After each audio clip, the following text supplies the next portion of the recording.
Monsieur le Président, Madame la Présidente d'honneur, Princesse, Monsieur le Ministre, Excellences, Mesdames et Messieurs, chers amis camerounais, je vous apporte les salutations officielles des autorités de la ville de Genève et de son conseil municipal que je préside.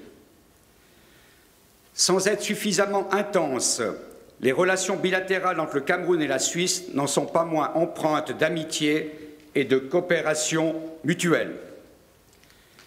Nos deux pays entretiennent des relations diplomatiques depuis l'accession du Cameroun à l'indépendance le 1er janvier 1960 et sa réunification le 1er octobre 1961. La Suisse et le Cameroun ont conclu des accords sur le commerce, sur la protection des investissements et la coopération technique. Les échanges commerciaux restent encore trop modestes. Le département fédéral des affaires étrangères collabore avec l'Institut des relations internationales du Cameroun, l'IRIC, et divers organismes locaux dans l'organisation de séminaires et d'ateliers. On pense par exemple à la gestion de crise et promotion de la paix en Afrique centrale, contrôle et lutte contre la prolifération des armes de petit calibre. Entre 1961 et 1996, le Cameroun faisait partie des principaux destinataires de la coopération bilatérale suisse au développement. Par la suite, la Direction du développement et de la coopération, la DDC, a réduit son engagement. Elle continue néanmoins de soutenir des projets d'organisation non gouvernementale dans les domaines de l'approvisionnement en eau, de l'agriculture, de la décentralisation et de la promotion des femmes. Par ailleurs, une coopération décentralisée s'est mise en place dès 1999, notamment au travers des cantons du Jura et de Genève, que je salue, ainsi que de diverses organisations non gouvernementales. Au 1er janvier 2012, 233 Suisses et Suisses étaient enregistrés auprès de l'ambassade de Suisse au Cameroun, et je crois qu'il y a un peu plus de 4000 Camerounaises et Camerounais dans notre pays, et je les salue.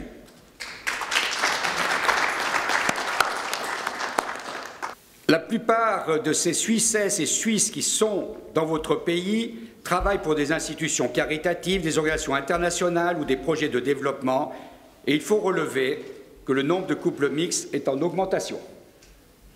Au fil des ans, d'étroits liens de coopération se sont tissés entre les institutions académiques suisses, les universités, l'École polytechnique fédérale de Lausanne, l'IDEAP, qui est l'école de haute administration publique, les HUG, les hôpitaux, et camerounaises, l'IRIC, comme je l'ai dit tout à l'heure, l'Université de Yaoundé 2, où je suis notamment. Des représentants des églises suisses aussi demeurent présents au Cameroun, ils sont notamment actifs dans le développement des zones rurales. La Suisse était présente au Cameroun depuis la fin du XIXe siècle, avec des membres de la mission de Bâle, travaillant notamment dans le secteur éducatif. La stabilité politique du jeune pays et le développement des activités commerciales, le cacao en particulier, contribuèrent à une augmentation de la présence de notre pays au Cameroun. Au début des années 80, le Conseil fédéral suisse a approuvé 2 crédits mixtes et les échanges commerciaux se sont intensifiés. Les entreprises suisses renforcent leur implantation, notamment dans la chimie, l'alimentation, la construction et les machines. Le désengagement de la Confédération en matière de coopération technique avec le Cameroun et les crises économiques qui se sont succédées ont certes freiné les échanges et réduisent ensuite le nombre de Suissesses et de Suisses au Cameroun.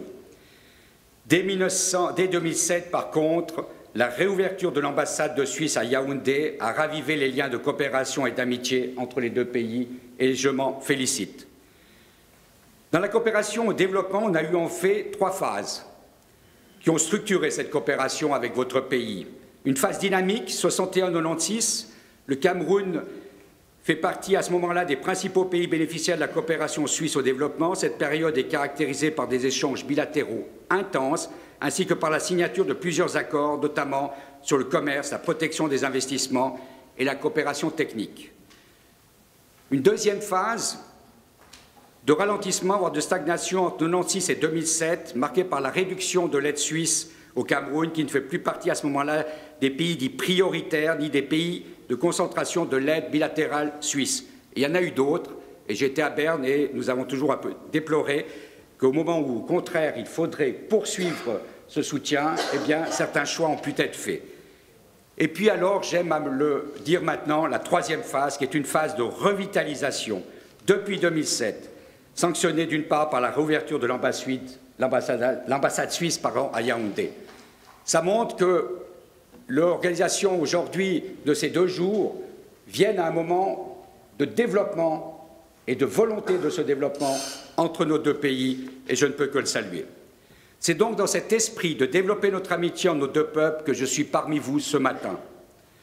En lisant votre programme pour ces 2 jours, j'ai été fortement impressionné par l'ensemble des aspects que vous allez aborder.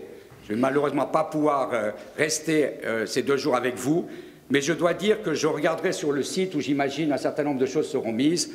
Je crois que c'est important. Je vous cite 2-3 comme ça parce que je ne veux pas tous les citer, mais enjeu d'une intégration réussie des communautés migrantes pour la Suisse, pays d'accueil, et pour les pays d'origine, c'est important pour nos 2 pays. Annuaire des compétences de la diaspora, quel mécanisme institutionnel de participation pour la diaspora africaine, dynamique agricole, sécurité alimentaire et enjeux de développement en Afrique, apport multidimensionnel de la diaspora et de ses partenaires, investir en Afrique avec des considérations juridiques et fiscales, atouts et promesses environnement des affaires au Cameroun, contexte et caractéristiques de l'environnement juridique fiscal des affaires en Afrique, projet d'éducation, recherche et financement, contribution des citoyens camerounais aux actions sociales, initiatives d'actions camerounaises, collaboration avec la diaspora. Je pourrais continuer, mais je crois que j'ai rarement vu 2 jours avec un tel programme abordant de manière aussi, je dirais, exhaustive un certain nombre de choses qui vont fortement, je n'en doute pas un instant, vous intéresser. Et puis une leçon de clôture, Afrique, origine, identité culturelle et développement. Quel programme! Je terminerai en vous disant 2 choses plus personnelles. J'ai eu l'honneur, alors que j'étais député au Parlement suisse à Berne et membre de l'Assemblée parlementaire de la francophonie, de rencontrer et de manger lors de la visite officielle du 1er au 3 juin 2010 avec le président, en 2010 donc, de l'Assemblée nationale, le très honorable Djibril Cavaillé-Yegué, excusez-moi pour la prononciation des noms, à l'invitation de la présidence du Conseil national. Ce fut un repas et un échange extrêmement important. J'étais aussi avec des députés de votre pays et c'est vrai qu'on a pu mieux saisir aussi tout ce qu'on peut développer entre la Suisse et le Cameroun. Et puis alors une chose encore beaucoup plus personnelle, mais je le dis devant Monsieur le ministre qui me comprendra, et que par ailleurs votre pays est à jamais dans mon cœur. En effet, Xavier, qui est le frère de ma fille, est camerounais par son père. Donc vous voyez que je suis vraiment... Et il compte très fortement pour moi, je peux vous dire, ce frère de ma fille. Je vous réitère donc mes remerciements de m'avoir convié à prendre la parole devant vous ce matin et vous assure de tout le soutien de la ville de Genève à maintenir et développer notre relation d'amitié avec votre pays, le Cameroun, et son importante diaspora au travers du monde. Je vous souhaite 2 journées de fructueux échanges et d'agréables moments de détente dans notre si belle ville. Je vous remercie.